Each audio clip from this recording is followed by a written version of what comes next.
Hi, my name is Matt McComas, and I'm the Senior Program Manager at Johns Hopkins 21st Century Cities Initiative, and I'm the co-author with Matthew Kahn of the new book, Unlocking the Potential of Post-Industrial Cities. In this new webcast series, we explore themes discussed in our new book by diving deep into the history and future of the 6 post-industrial cities of Baltimore, Cleveland, Detroit, Philadelphia, Pittsburgh, and St. Louis. We look at the ways in which these cities can improve outcomes for people, neighborhoods, and businesses, and how they can attract new residents and investment so that everyone can reach their full potential. Today, I'm talking with Treye Johnson and Mark Schweitzer at the Federal Reserve Bank of Cleveland about the new Federal Reserve Bank's Small Business Credit Survey report on firms owned by people of color and some of their work and research. Treye Johnson is a regional outreach manager at the Federal Reserve Bank of Cleveland, where he works with the community development team on current and emerging economic and community development issues. Mark Schweitzer is Senior Vice President of Research and advisor to the Research Director at the Federal Reserve Bank of Cleveland, where his research focuses on the macroeconomic impact of labor market developments and identifying factors that contribute to regional economic growth.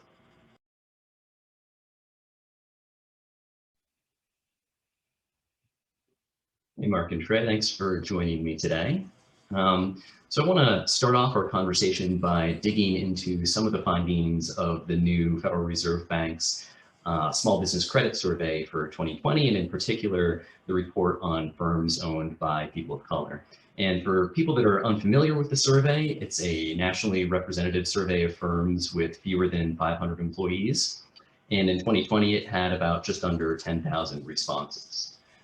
So among the many findings of the report, one that I found that was particularly striking was that more than 60% of firms owned by people of color that did not apply for funding in the prior 12 months needed funds but chose not to apply, compared to 44% of white-owned firms. And that the #1 reason cited for Black-owned firms for not applying for funding was a fear of rejection. This was 34% of non-applicants compared to just 10% of white applicants. And I thought this really spoke to the distrust and some of the historic harm that exists in our financial system, and how we have a long way to go to rebuild a lot of that trust. So I was just wondering, for both of you, what did you find particularly striking or illustrative in the report, and why? Yeah, I'll start off. I mean, one of the things that you're always trying to work through is to see whether it's, smaller or younger or more, businesses that have a little more credit risk. And, in this report, we continue to see, that Black-owned firms struggle more to get credit, and that affects sort of their application rate. In other work that was recently published, and a co-author and I try to control for credit risk, and we find that that does explain part of it, but that there are definitely differences about where businesses go to credit, and it influences what decisions they make. And so younger and smaller businesses are more likely to go to online lenders and to get credit from online lenders than banks. And, that comes with often additional costs, although that's not something we measure in the survey. Thanks. And Treye, did you have any findings that you thought spoke to some of the work you do? So unfortunately, I will say that I don't know that the findings were particularly surprising for me, and I think that in some ways, while I didn't know the exact numbers, I think the conclusions kind of landed where I would have expected them to, and I think that just but I think it's really important that we have the data to be able to quantify it. And so I think that for me as a person of color, or and for someone who has worked with organizations that support small business owners and entrepreneurs, I think the report just kind of highlighted the realities that we know are already happening. And so I think it's just important to have the data to be able to show and quantify it, because sometimes it's like, oh wow, this tells us how bad the problem is that we know already exists. So like I said, so I don't think anything was surprising, but I think it was helpful to be able to have the numbers. And so that way, as we're thinking about interventions and responses, we can, actually quantify just how large the disparities are. I agree. And Mark, going back to your point on sources of financing, one of the findings of the report was that employer firms owned by whites, blacks, Asians, and Hispanics were all equally likely to use large banks as sources of financing, but white firms were much more likely to use small banks than all other groups, and black-owned firms were much more likely to use credit unions than any other group.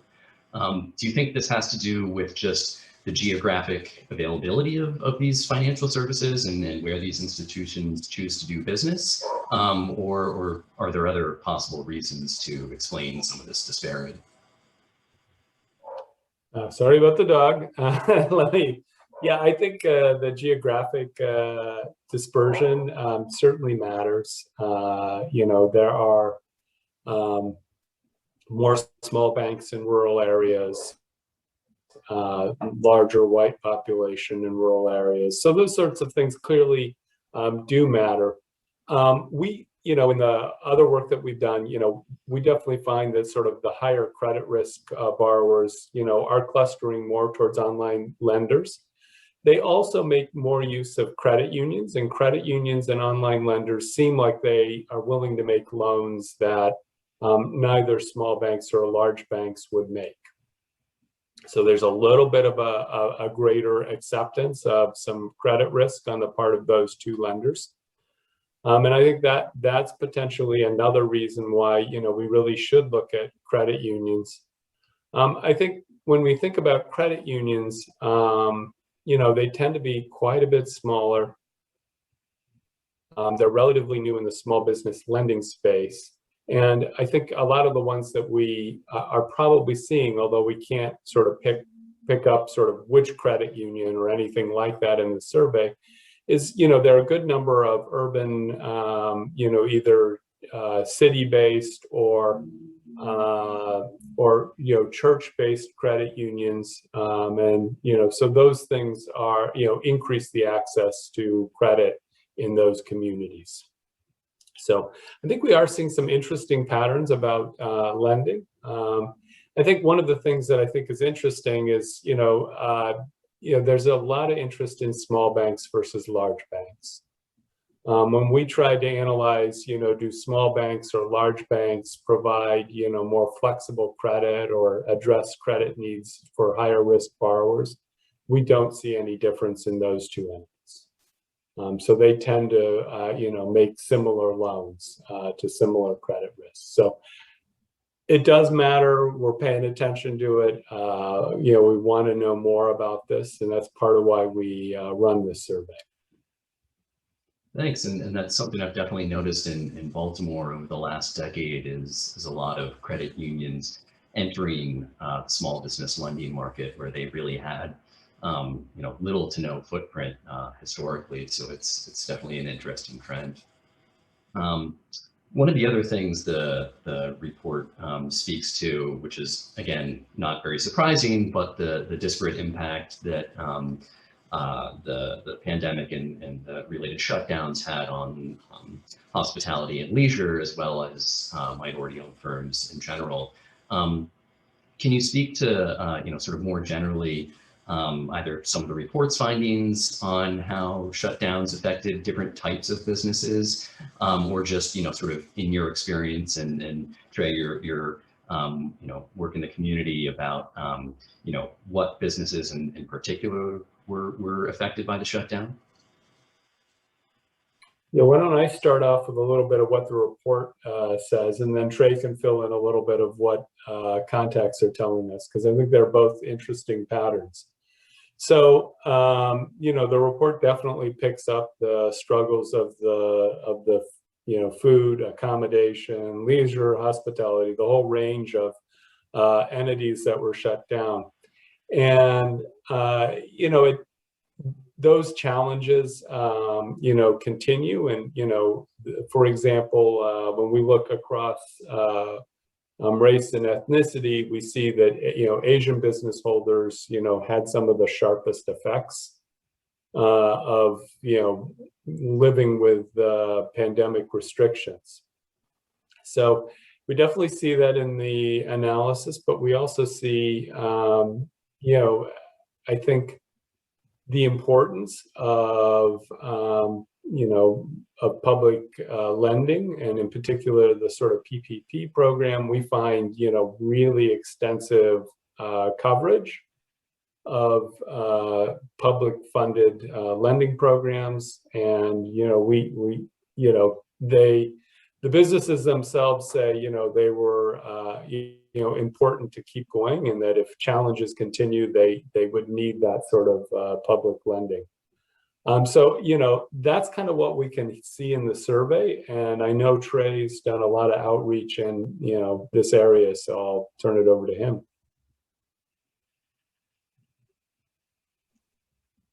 Okay, thanks, Mark. So I think there are, again, I think the data or the research does a really good job of kind of quantifying, some of the disparities. And I think it's, it gets back to, even some of the early research, whether it was at the Cleveland Fed or in other places that were, right when the pandemic began, that, we looked at, businesses owned by people of color as being, significantly more likely to not make it throughout the, the entirety of the pandemic. And so I think that it's another case of, as we're seeing data roll in, it is kind of confirming what we were, thought might happen. And I think, when you look at, like you said, hospitality and leisure businesses and organizations where, businesses where, they're very customer facing, and you look at what the shutdowns did. I mean, I think it's, it's not surprising, because I think those businesses just going into the pandemic just didn't have a lot of leeway in most cases. And so when you looked at the length of how long this is going on, and then also just the ability to access support resources, I think it's, it's helpful to understand, kind of, where, why businesses weren't able to sustain throughout the duration of the pandemic. And I think that the other thing that I'm really interested in now, and having a lot of conversations in the community about, is just, it's just how do we, as we're approaching the end, like what are we going to do differently moving forward? And, and how do we address some of these issues that were longstanding issues before we even got to, the place where we were having shutdowns and everything that had to happen with PPE and changing the way the business operates. So I think a lot of this comes down to, kind of those pre-existing conditions that were, already providing challenges for the businesses. Yeah, if I could just add a brief comment to that, because I think it reminded me of one of the things I think is really interesting is in 2019, before the pandemic, the community development groups of the system decided to add a question about sort of what would a business do if they faced two months worth of revenue loss. And, at the time, that looked pretty desperate. It involves, pay cuts to the owner, taking owner's funds, shrinking the business. It's pretty interesting, the range of different things that are there. And it looked pretty tough. And, this last year, we've definitely seen those things come to bear.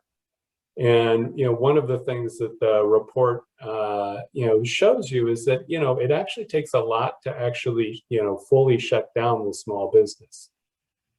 One of the surprising things is that, they're hanging in there.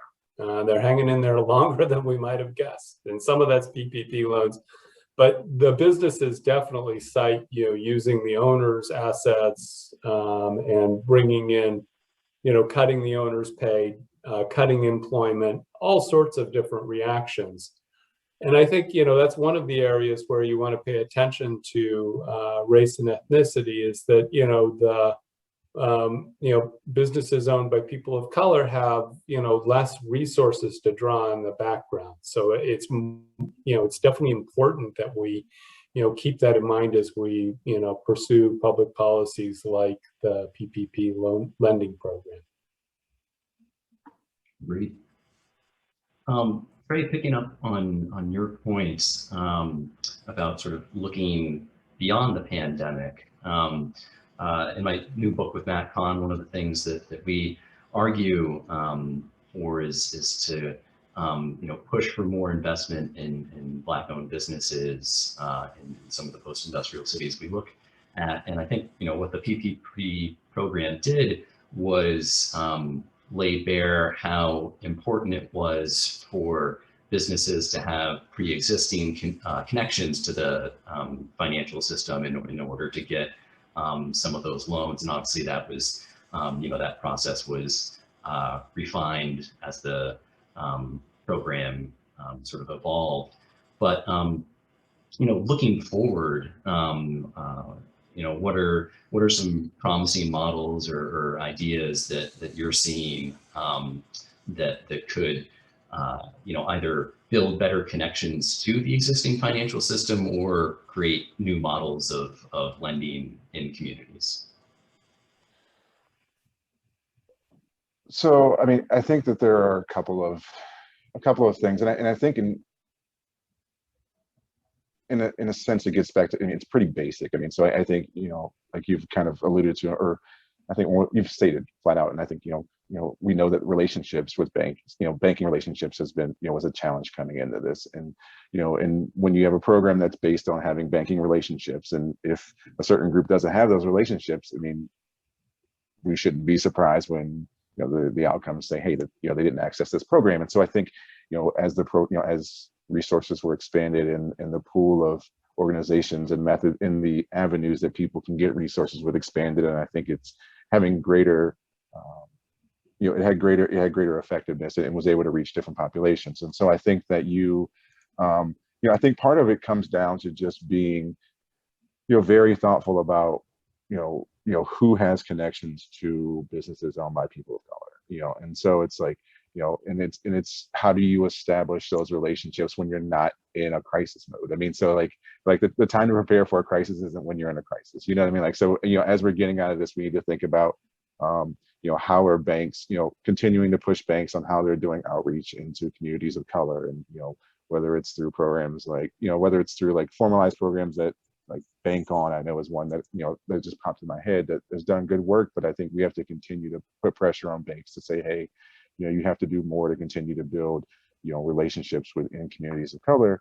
I think, one of the other things looking forward is that, as we're thinking about interventions, I think we need to design our interventions with the barriers we're hoping to address in mind. So one of the things I know that Mark mentioned, Asian-owned businesses and the impact that they had. We had an event at the end of last year, and we had a representative from Cleveland who was talking about her experience and just some of the language barriers that Asian entrepreneurs had with accessing an application for PPP.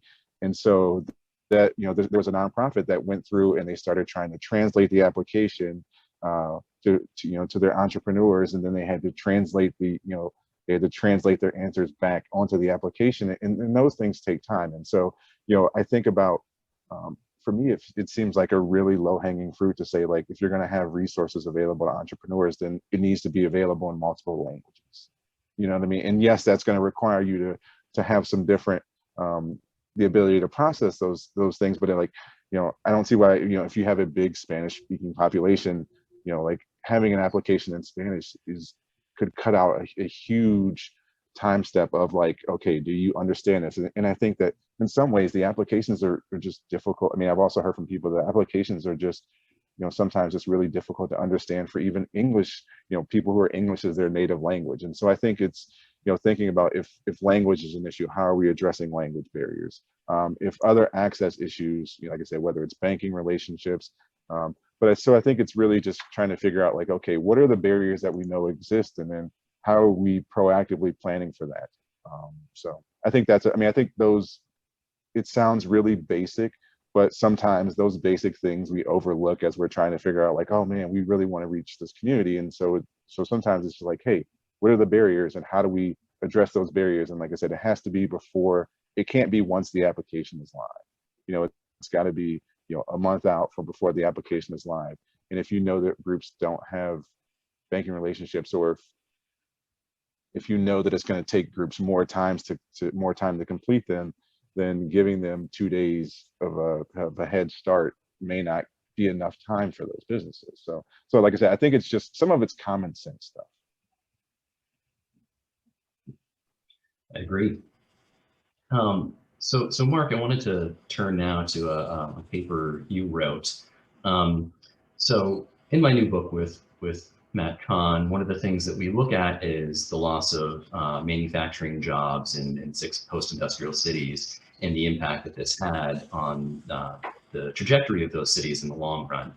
So in this paper, one of the things you look at is manufacturing job losses in the Rust Belt, and you focus on 2 periods, 1979 to 1983 and 2001 to 2010, and you look at, in particular, which I thought was interesting, how the Rust Belt was hit particularly hard during both of these periods. So just, could you tell me a little bit more about how the Rust Belt responded differently after the initial shock, and, that's to say, like how the Rust Belt metropolitan areas rebounded in a way that was different than some similar metro areas that you looked at? Yeah, thanks. Yeah, it's been a little while since I wrote that paper, but it's still something that, is really close to sort of how we think about the Cleveland area. So I think, one of the key things to highlight is that in both episodes, you get kind of a large employment effect. And that employment effect is not just the manufacturing, and it's not surprising, but it affects employment generally in the area. One of the things that I think people, are maybe a little more surprised at is that, actually the unemployment rate kind of comes back and gets low again. And if we think back to the history of Cleveland or, any of the cities that you looked at, there were times where you're like, unemployment's incredibly high and it's never going to come down. And, it does. And so some of that's definitely population movements. It also is, I think, the thing that people haven't worked or thought enough about is it also reflects the income adjustments. So you see these places go from being sort of average income level, and the strongest of the manufacturing centers being kind of above average, like a Cleveland or a Pittsburgh, and then they kind of come down and they become average, and then they become less than average. So I see both of those things happening in both periods. It's interesting to me is the population effects, if anything, gets stronger in the second period. And there's a lot of differences in sort of how do you think about the 2 periods in terms of regions. In terms of regions, the first period, a lot of what's going on in manufacturing is not manufacturing going offshore or manufacturing generally declining. It's manufacturing moving from these old northeastern, midwestern core cities out to more southern parts or non-manufacturing parts of the U.S. So you see in that period, those places actually do pretty well and are picking up manufacturing. In the second period, you're not seeing any area of the U.S. really picking up that much manufacturing. So that's a very notable difference between the 2 episodes too. So I was looking at some more recent numbers on share of employment in manufacturing in metro areas in the U.S. And Cleveland, Akron, Youngstown, these places still have higher shares of employment in manufacturing than the national average. I think it's about 3 percentage points higher. So again, thinking about going forward, what are some of the implications that might have on the future trajectory of these areas? Yeah, I mean, people, sort of pundits kind of go from, hey, you want no manufacturing because manufacturing is bad for your employment growth, to, manufacturing, what can we do to support it? It's really important. And when you're in these communities, you're in a Cleveland, an Akron, a Pittsburgh. Pittsburgh's actually become more service focused, but you're in one of our many manufacturing communities. It is an important asset to them. And how they fare is going to be really related to that. And some manufacturing areas do really pretty well. And at this point in time, if you're a Clevelander, you want to be rooting for manufacturing to do well over the next few years. And those periods exist too. But I definitely this particular paper focused on sort of what happens when you're in one of the periods where manufacturing is particularly struggling. And kind of across most metro areas that had manufacturing, those were tough times, and they had real implications on realignment. But I think at any given time, this is still a key part of the community's assets. It's still sort of how they want to think about how they're going to succeed. It is the activity that we're exporting to the rest of the country and the world. And our fate's going to be kind of significantly aligned with that. So yeah, I think that's something we got to keep in mind. Great point. So Trey, you wrote an article on so-called middle neighborhoods, which are you can describe as places that are neither thriving, but they're also not in extreme distress. And what you highlight is that this means that they are not the focus of investment for sort of traditional markets, but they're also not the focus of investment for philanthropy and nonprofits. Do you think that the Great Recession and sort of increasing economic and geographic polarization has led us to focus more on middle neighborhoods sort of over the last couple decades?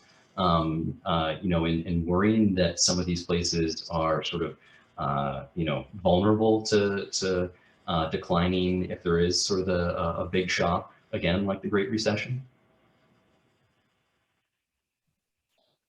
Yeah, so I do think that has kind of led us to start thinking differently about these places. And what I wrote in the piece was that this is extremely personal to me, because I grew up in a middle it's a stereotypical middle neighborhood. I mean, it was it's a place where like my family history in that neighborhood goes back to like my grandparents. So my grandmother and grandfather bought their first house there. My father was born in the neighborhood, lived in that neighborhood his whole life. I was born in that neighborhood, lived there my first, until I graduated college.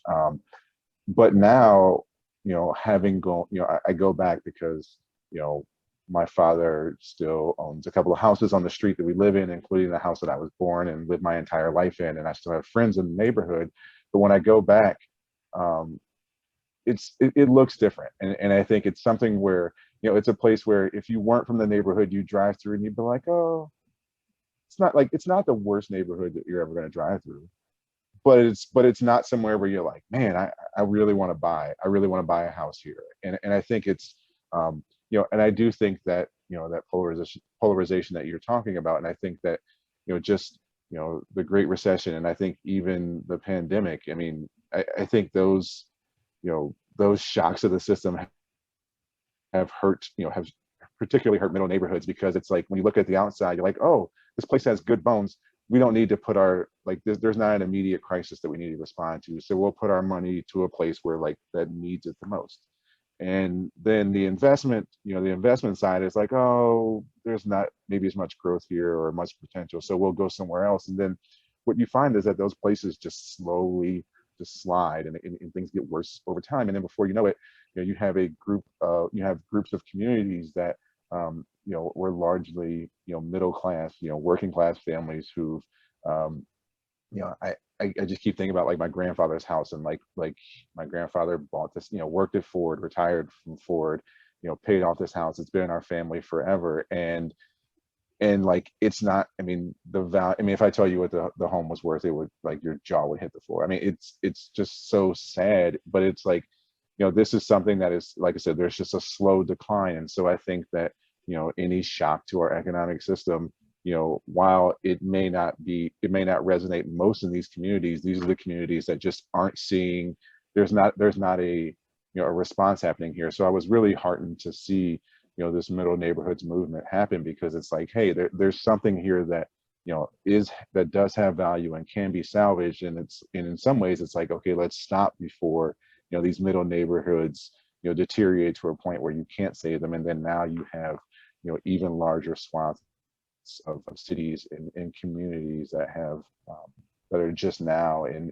a state of emergency. And so I think that, like I said, I think that has had a major impact, but I'm really encouraged to see that there is a focus on those neighborhoods that, like I said, don't meet either of those two priorities to kind of get funding. So yeah, in Baltimore, over the last couple of decades, there's been increased investment and focus on middle neighborhoods. So you have organizations like the Meyerhoff Foundation, which focuses investments in 4 middle neighborhoods that they chose to invest in the city.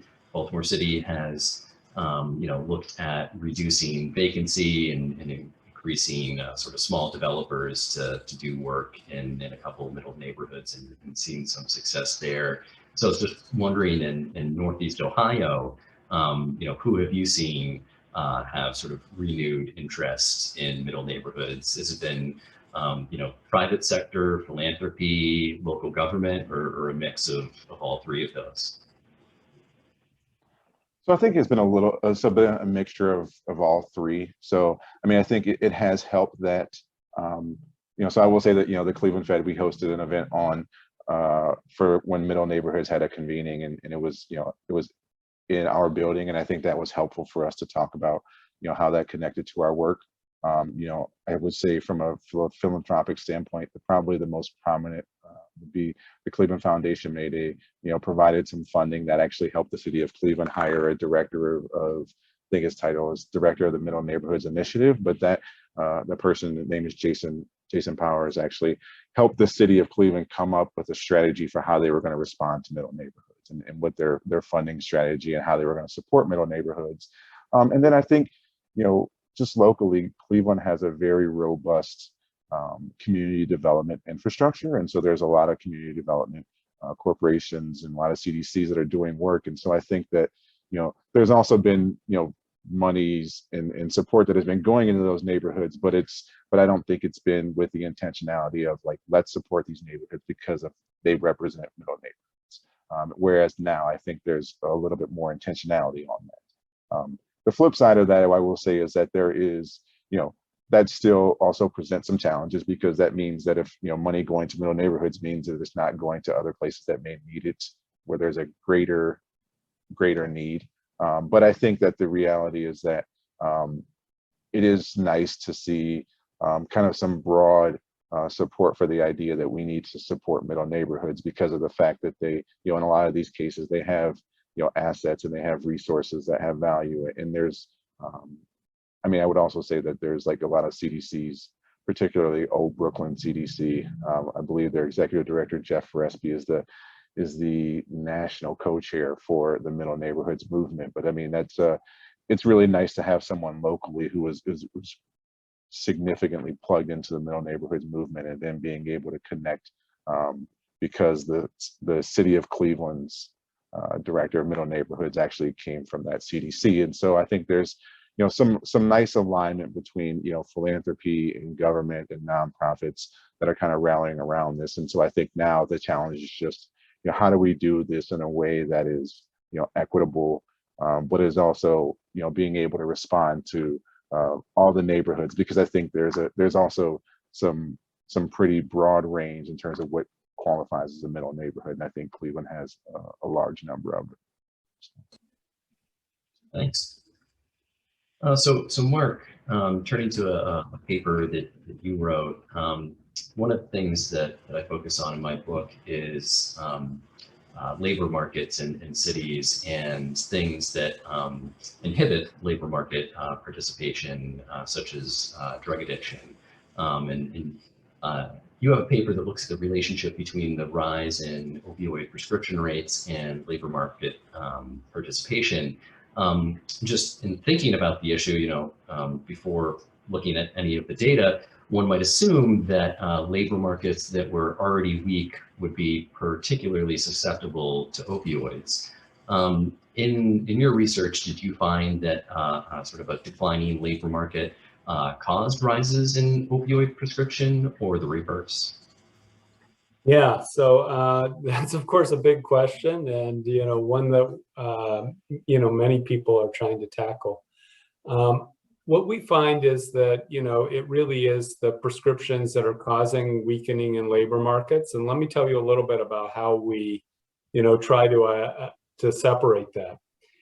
So you immediately, when you think about these issues, you're gravitating towards the Ohio River Valley and Eastern Kentucky in our district that have had terrible opioid prescription problems, and have had serious drug addiction problems, and of course they had bad economies beforehand, and you're like, well, clearly that's where really the root of it.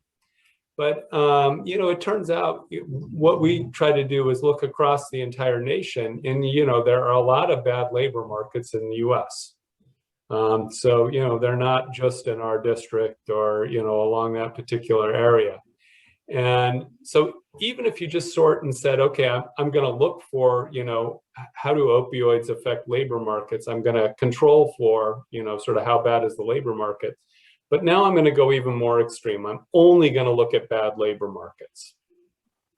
I'm going to get rid of all of the good ones, moderate ones, middle, whatever. We're going to throw those all away. We're going to only look at like the fifth worst labor, the fifth of the country that has the worst labor markets.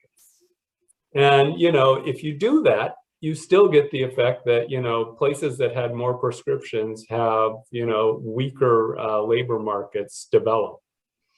And so in my mind, that's, really strong evidence that it's not about labor markets causing drug addiction. It is, of course, not helpful to have a weak labor market.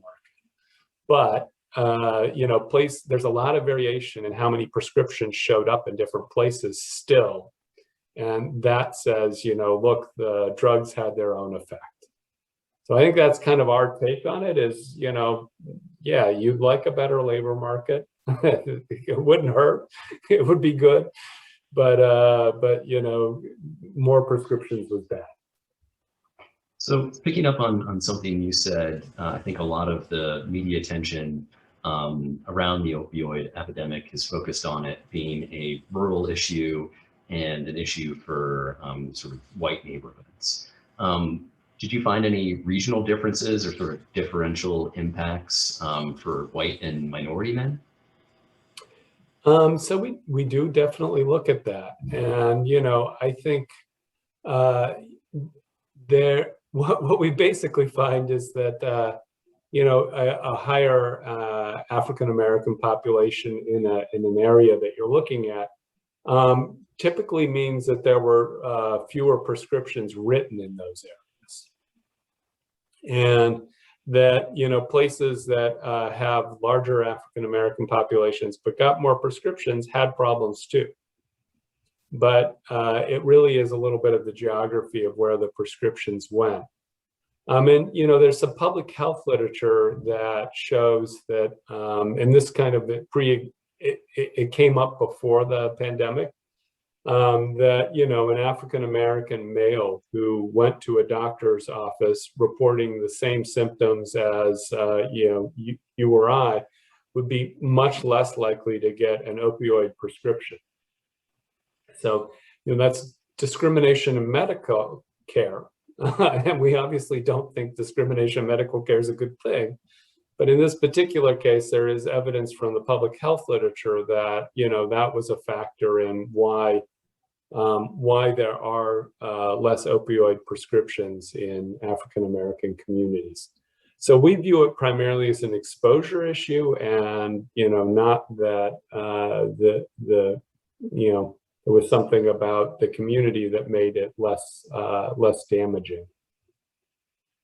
So I want to have a final question for today. And again, thinking about sort of the future, what do you think some lessons are from your research on the opioid crisis that could inform, some of the sort of public thinking about, what we need to keep in mind for future public health crises?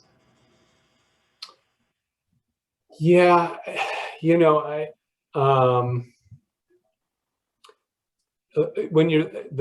opioid thing is just it's such a troubling development, and I think in my mind the biggest lesson is that you need to really pay attention to what's going on. I mean, it wasn't like we didn't know that there were challenges and we didn't know that there were problems, but we kind of let those problems grow and get worse. And what fundamentally, I mean, in any sort of public health challenge, in any sort of economic conditions challenge, you want to take small steps to make things better as soon as you can.